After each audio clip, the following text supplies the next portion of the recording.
నమస్కారం ప్రియమిత్రులారా, ఈరోజు మనం తెలుసుకోబోయేది యోషియా గ్రంథము.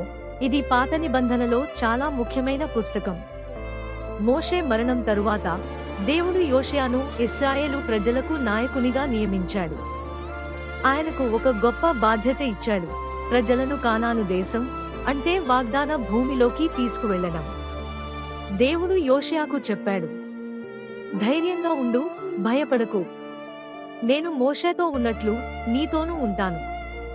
యోషియా 1:9. యోషియా విశ్వాసంతో ముందుకెళ్లి అనేక యుద్ధాలలో దేవుని సహాయంతో విజయాలను సాధించాడు. సర్వప్రసిద్ధమైన సంఘటన యెరికో గోడలు కూలినది.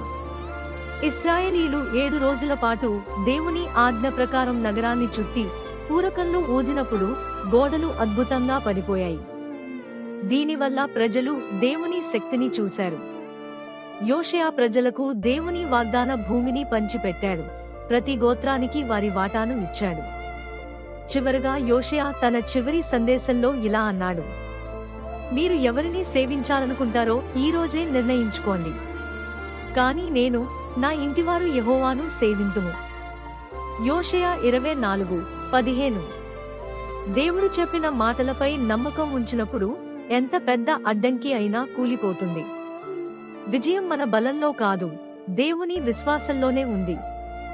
దయచేసి ఛానల్కి సబ్స్క్రైబ్ చేయండి. మీ ద్వారా ఈ సువార్త మరింత మందికి చేరుతుంది.